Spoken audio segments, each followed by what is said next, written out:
अस्सलामुअलैकुम नाज़रीन। हामिद बिन ने सियासतदानों और एस्टेब्लिशमेंट को ललकार दिया। उन्होंने कहा बाकी सहाफियों की आवाज तो आप लोग बंद कर चुके, लेकिन अगर मेरी आवाज बंद करने का सोचा तो मैं किसी को नहीं छोड़ूंगा। मैं आप लोगों की हुकूमत को 2 मिनट में एक्सपोज करके रख दूंगा। ये वीडियो देखते हैं, फिर मज़ीद डिटेल में बात करते हैं। और ये जो हमारे बड़े बड़े वुज़रा साहबान है ना, जो कहते हैं पाकिस्तान में सब कुछ अच्छा हो रहा है, और बहुत बड़े बड़े हमारे जो मीडिया के लोग हैं जो आजकल इस हुकूमत की तारीफ में जमीन व आसमान के किलाबे मिलाते हैं, ये जाके दिखाएं ना मुझे इन सब इलाकों में, और वहां पे जाके इसकी तारीफ करके दिखाएं मुझे शहबाज शरीफ साहब की हुकूमत की, तो फिर पता चलेगा कि आप कितने पानी में हैं। तो ये जो आप कह रही है ना कि एक बम जो है वो अगर फट गया तो क्या होगा, वो फट चुका है, लेकिन वो लाहौर और इस्लामाबाद रावलपिंडी वालों को अभी उसकी घन गरज जो है वो सुनाई नहीं दी। जब इधर बड़े बड़े पॉलिसी मेकर्स है ना, आपको बड़े फन्ने खान समझते हैं, ये चले मेरे साथ बलूचिस्तान में, और जो हब से जो खुशदार को सड़क जाती है वहां पे मुझे ये मगरिब के बाद चल के दिखाएं वहां पे। इमरान खान साहब ने फील्डिंग तब्दील कर दिया। जुनैद अकबर केपी के सदर बन चुके हैं। कल आप ही के शो में उन्होंने कहा कि हमारे पास खैबर पख्तूनख्वा से पंजाब और गिलगित बल्तिस्तान की सड़कें बंद करने और इस्लामाबाद की डी चौकी जाने मार्च के ऑप्शंस मौजूद हैं। आपको लगता है तहरीक इंसाफ इस हद तक जाएगी? अगर जुनैद अकबर कह रहा है तो तहरीक इंसाफ इस हद तक नहीं जाएगी, बल्कि इस हद से ज्यादा जाएगी। अच्छा, हार्ड लाइनर लेंगे, क्योंकि उन्होंने ये बात की है कि हम बड़ी तंजीमी तब्दीलियां भी कर रहे हैं, और साथ उन्होंने कहा है कि मैं होम्योपैथिक लीडरशिप से जान छुड़ानी होगी। तो आपके ख्याल में कौन सी बड़ी तब्दीलियां हो सकती हैं? होम्योपैथिक लीडरशिप से जान जुनैद अकबर ने नहीं छुड़ानी, इमरान खान ने छुड़ानी है। जुनैद अकबर जो है वो इमरान खान का एक कह सकते हैं नुमाइंदा है, कि जो उनके फैसलों को इंप्लीमेंट करेगा, तो जो भी करना है वो इमरान खान ने करना है, जुनैद अकबर ने नहीं करना। ठीक है, वज़ीर अली बिन गंडापुर की वजारत आला पर भी तो काले बादल मंडला सकते हैं। फिलहाल मैं इस बारे में कोई हतमी तौर पर कुछ नहीं कह सकता। ठीक है सर, ये बैरिस्टर वो भी मुलाकातें कर रहे हैं। गुज़श्ता हफ्ते उनकी एक आला शख्सियत से दूसरी मुलाकात की भी खबरें गर्दिश कर रही हैं, तो इसके बाद उनकी इमरान खान साहब से भी मुलाकात हुई। ये किस किस्म की पैगाम रसानी जारी है? किसी डील के लिए मनाया जा रहा है? देखिए, ये मीडिया में जितनी भी खबरें आती है ना, हर खबर पे आप तबसरा ना करवाया करें। मुझे जाती तौर पे पता है कि बैरिस्टर गौहर साहब जो हैं वो इमरान खान साहब जो हैं उनसे कब मिलते हैं, क्या वो बात होती है, उसके बाद वो किसके पास जाते हैं, तो इतनी इंपॉर्टेंट नहीं है। बैरिस्टर गौहर साहब, जब जुनैद अकबर जो है वो उसके जरिए इमरान खान ने पूरी पार्टी को एक पैगाम दे दिया है कि जो लोग मेरे पास एस्टेब्लिशमेंट के पैगाम लेके आते हैं, मैं उनके साथ कोई डील करने के लिए तैयार हूं। तो उसके बाद बैरिस्टर गौहर की ये जरूरत होगी कि वो इमरान खान को जाके कोई पैगाम देगा? Not at all. सही, दुबई में मौजूद एक शख्सियत पर भी मामला हल करने और गवाही देने के लिए दबाव डाला गया, लेकिन बात नहीं मानी गई। आपको लगता है वहां से कोई मामला हल होंगे? उस शख्सियत का नाम है मलिक रियाज जी, और मलिक रियाज साहब जो हैं वो उन्होंने एक ट्वीट करके तो काफी हंगामा किया है, लेकिन उसके बाद वो खामोश हो गए हैं, और हुकूमत के कुछ वुज़रा जो हैं वो उनके साथ कांटेक्ट में हैं। तो ये जो हुकूमत की तरफ से उनके खिलाफ जो बड़े बड़े बयान दिए जाते हैं ना, और नायब ने भी एक बयान जारी किया, इस पे ना जाएं। अच्छा, तो मुझे पता है हुकूमत उनके साथ राब्ते में है। मुझे बड़ा अफसोस है इस बात पर कि आजम नज़ीर तारड़ साहब ये कह रहे हैं जी कि वो 3.5 साल से इस पे मुशावरत कर रहे थे। देखें, अगर वो मुशावरत कर रहे थे तो फिर जो मरियम औरंगजेब साहबा हैं, उन्होंने जो इस पीका कानून को जो स्याह कानून कहा था, वो कहां पे कह दिया था? वो क्या उन्होंने वो रूस या चीन या जापान में जाके कहा था? कि आजम नज़ीर तारड़ साहब को नहीं पता था कि उनकी पार्टी खुद इस कानून को स्याह कानून कहती रही है? और किस पाकिस्तान के सहाफी के साथ या किस PFUJ के लीडर के साथ आजम नज़ीर तारड़ साहब ने ये जो पीका अमेंडमेंट एक्ट है इसका ड्राफ्ट शेयर किया और उससे तजावीज मांगी?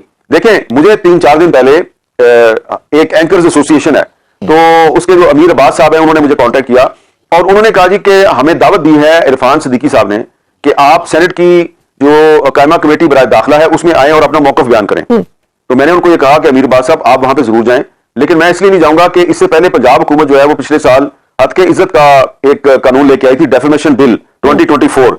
तो उस पर मुझे सेनेट की स्टैंडिंग कमेटी फॉर इंफॉर्मेशन ने बुलाया, खत लिख के मुझे बुलाया कि जी आप आए और इस पर अपने ख्यालात का इजहार करें। मैं जब वहां पे गया तो उस कमेटी के मेंबर इरफान सिद्दीकी साहब, उस कमेटी के एक और मेंबर परवेज रशीद साहब, इन सब लोगों ने मुझे वहां पे कहा जी कि ये नहीं बोल सकते इस पे।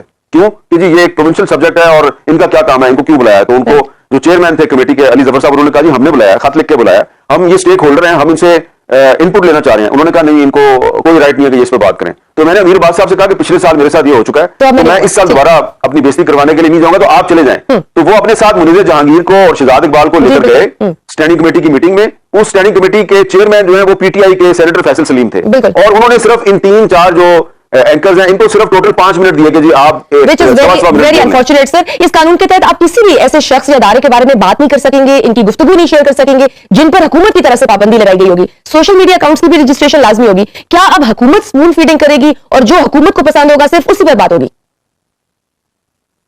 देखें, ये कोई एक कानून तो नहीं है ना पाकिस्तान में मीडिया को कंट्रोल करने के लिए, पहले से ही 40 से ज्यादा कानून जी। मौजूद हैं। और अब एक और मैं आपको बात बता दूं कि 2021 में इमरान खान की हुकूमत ने सोशल मीडिया रेगुलेशंस 2021 के रूल्स जो हैं उनको मंजूर किया था। उनको भी हमने चैलेंज किया था इस्लामाबाद हाई कोर्ट में। उसमें भी इस्लामाबाद हाई कोर्ट ने कहा था कि इसमें स्टेक होल्डर्स के साथ आप सलाह मशवरा करें, वो नहीं किया गया था। तो वो कानून भी मौजूद है। ये कहते हैं ना, जब कौमी असम्बली में और सेनेट में हुकूमत के वजीर कहते हैं कि जी सोशल मीडिया को रेगुलेट करने के लिए पाकिस्तान में कोई कानून नहीं था, इसलिए हम ये पीका अमेंडमेंट एक्ट लेके आए, ये फेक न्यूज है, ये झूठ बोल रहे हैं। इसलिए कि सोशल मीडिया रेगुलेशंस 2021 के नाम से रूल्स पहले से मौजूद हैं। अच्छा, अब होगा क्या? अब ये कहते हैं जी कि जिसने भी फेसबुक पे, ट्विटर पे और इंस्टाग्राम पे या टिकटॉक पे जिसने भी अपना अकाउंट बनाना है वो पहले हमसे इजाजत लेगा। तो अब होगा क्या? अब होगा ये कि जो लोग अपने असली नाम से और अपनी असली तस्वीर से अकाउंट बनाते हैं और तनकीद करते हैं, उनको तो आप पकड़ लेंगे, लेकिन अब करोड़ों की तादाद में लोग जो है ना, वो अब अपनी तस्वीर के बगैर और अपना नाम तब्दील करके वो अकाउंट बनाएंगे। उनको आप अकाउंट बनाने से रोक नहीं सकते। वो अब वो अकाउंट बनाएंगे, उनकी कोई पकड़ भी नहीं आप कर सकेंगे। और मेरा ख्याल है कि पहले से ज्यादा जो है ना फेक न्यूज का बार लग जाएगा। बिल्कुल सर, जब आप भड़ास निकालने के तमाम दरवाजे बंद कर देंगे तो फिर यही होगा। वो अदलिया जिससे हमें इंसाफ लेने की थोड़ी सी उम्मीद थी, वो 26वीं आईनी तरमीम के बाद वो भी खत्म हो गई है। गुफ्तगू पे आप पे पाबंदी है, सोच के पैरों पे आपने पाबंदी लगा दी हुई है। आप अगर देखें बलूचिस्तान गवादर में यूनिवर्सिटी के बाहर जिस तरह से आपने बुक स्टॉल पर छापा मारा और 4 स्टूडेंट्स को गिरफ्तार कर लिया और उसके बाद बुक्स भी कब्जे में ले ली। इस्लामाबाद में अगर आप एहतजाज करते हो तो आप 3 साल के लिए हिरासत में चले जाते हैं। तो वे वी आर गोइंग। अगर तो इससे तो ये सर जिस तरह का दबाव है, इससे तो किसी न किसी दिन फटना है। नहीं, ये मेरा ख्याल है बलूचिस्तान में और खैबर पख्तूनख्वा में तो ये काफी फट चुका है। और ये जो लाहौर में और हमारे इस्लामाबाद रावलपिंडी में जो बैठे हुए हैं पॉलिसी मेकर्स, ये चले मेरे साथ, इनको मैं लेके चलता हूँ। ये अटक का पुल क्रॉस करें खैबर पख्तूनख्वा में, बन्नू DI खान में, असर के बाद जाकर दिखाएं मुझे किसी सड़क पे। चैलेंज है मेरा, असर के बाद, मगरिब के बाद नहीं, असर के बाद किसी सड़क पे निकल के दिखाएं मुझे। और ये पुलिस के साथ भी नहीं जा सकते। ये जितने भी बड़े बड़े पॉलिसी मेकर्स है ना, अपने आपको बड़े फन्ने खान समझते हैं, ये चले मेरे साथ बलूचिस्तान में। और जो हब से जो खुजदार को सड़क जाती है, वहां पे मुझे ये मगरिब के बाद चल के दिखाएं वहां पे, और किसी पेट्रोल पंप पे खड़े होकर चाय पी के दिखाएं मुझे। और ये जो हमारे बड़े बड़े वुज़रा साहबान है ना, जो कहते हैं पाकिस्तान में सब कुछ अच्छा हो रहा है, और बहुत बड़े बड़े हमारे जो मीडिया के लोग हैं जो आजकल इस हुकूमत की तारीफ में जमीन व आसमान के किलाबे मिलाते हैं, ये जाके दिखाएं ना मुझे इन सब इलाकों में, और वहां पे जाके इसकी तारीफ करके दिखाएं मुझे शहबाज शरीफ साहब की हुकूमत की। तो फिर पता चलेगा कि आप कितने पानी में हैं। तो ये जो आप कह रही है ना कि एक और वहां पे जाके इसकी तारीफ करके दिखाएं मुझे शहबाज शरीफ साहब की हुकूमत की, तो फिर पता चलेगा कि आप कितने पानी में हैं। जी तो नाज़रीन, ये थी आज की वीडियो। उम्मीद करती हूँ आप लोगों को वीडियो अच्छी लगी होगी। वीडियो के बारे में अपना फीडबैक जरूर दीजिएगा। मिलते हैं अगली वीडियो में, तब तक के लिए खुदा हाफिज़।